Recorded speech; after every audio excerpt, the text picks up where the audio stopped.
You know what? Save your prayers because God's not listening. My name is Monique Powers, and I'm a mobile esthetician with a cosmetology and manicuring license. In 2020, I closed both of my studios and moved my business into a custom-built van I named Azalea. Take a peek at my version of van life, my personal life, and my vacations in between.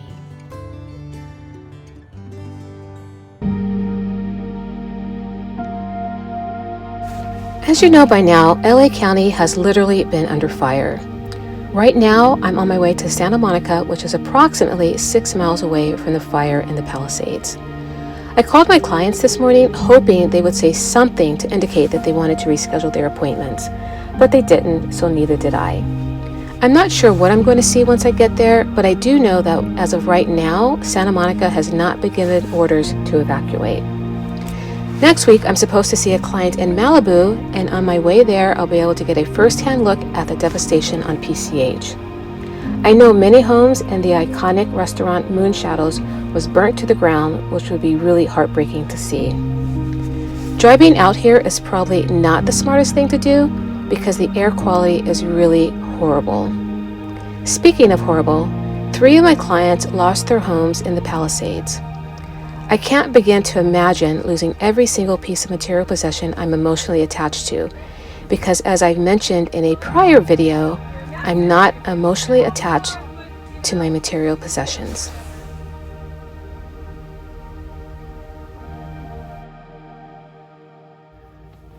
Okay, you guys, I got my evacuation notice. I'm literally sitting about 100 feet away from the starting point of the evacuation area.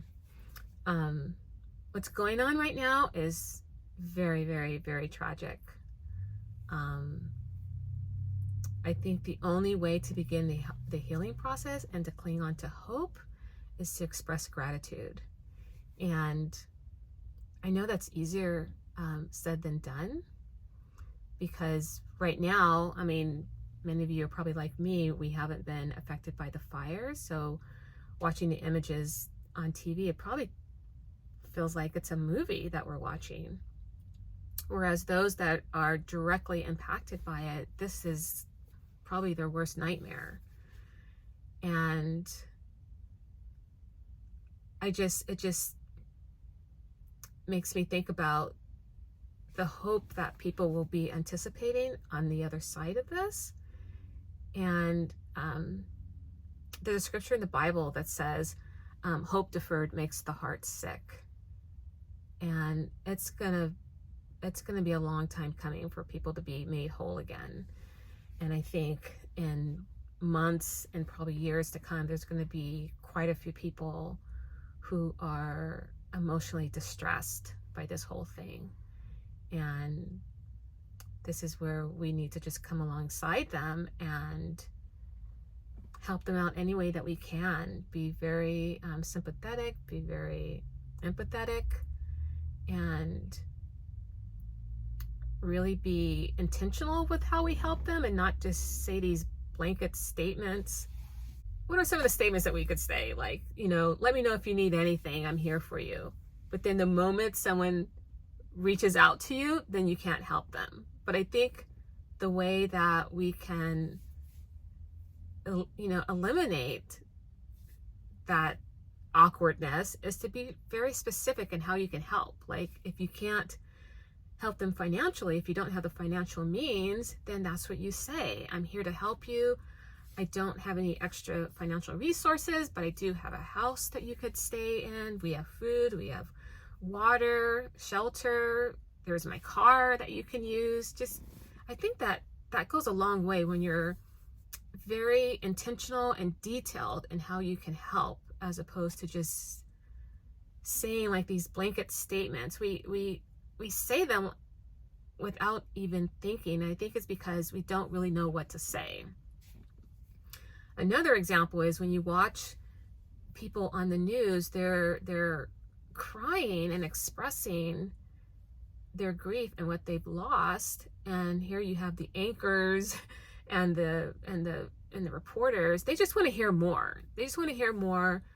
And they'll say like, thank you for sharing. Oops, sorry. And my prayers are with you. And I'm praying for you, and I think honestly, people are tired of hearing that I'm praying for you or my prayers are with you, because it's almost like a salutation. Like we don't know what else to say, and this is how we're going to end the conversation. And I'm just wondering if people are just thinking, you know what? Save your prayers because God's not listening. And that is not true at all. It's farthest from the truth. God is listening, and he hurts when we hurt. And I think that if we're going to say, I'm praying for you, first of all, I don't say that to people. I will either say, I've prayed specifically for you, I'm just going to give you an example, for God to heal you in this sickness or this pain that you're going through, or whatever, but just be very specific,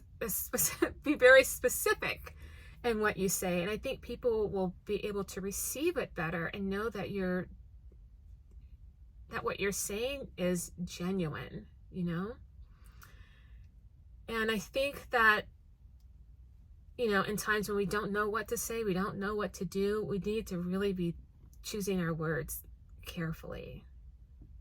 And I think that can help a lot. And I want to give you guys an example on how you can help someone. This is the example I'm going to give you is not as severe as what people are experiencing right now in the fire. But I had a friend tell me that she was very sad about turning 70, and she just wasn't happy on that day. And I listened to her and just was asking about her parents, and her mom lived a very long time. She lived until she was in her 90s. And I just said, I understood what she was saying. I totally understand. And I said, but a lot of people don't make it to 70. And she's in really good health. She's retired. She looks great. But a lot of people don't make it to their 70s. And I just had to remind her that, look how long your mom lived. You got a lot of life left, And so I was just trying to turn it around so she could look at it from a different point of view, one of gratitude, as opposed to being down about, turning another year older. So that's just it's a pretty lame example what I had, I'm giving you of how to encourage people. But know that there is a way to comfort people. We just have to think about how we're going to do it and what we're going to say, and don't be saying empty words, because I think that hurts people more.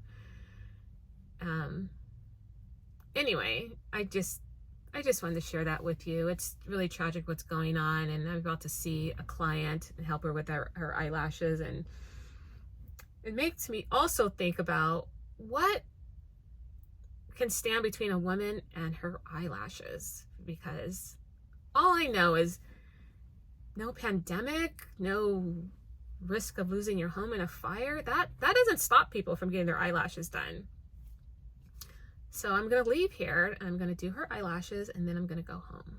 So anyway, you guys, thank you so much for listening, and be really intentional on how you pray for people and how you offer help to people, because I think that really goes a long way. And I think most people don't talk about hope and gratitude when they're struck with tragedy. And I think we can help them heal if we help them refocus, because a lot of people that have been expressing that they lost everything and they're devastated, but they didn't lose everything. They did not lose the most valuable thing they have, which is their life. There is no price on life.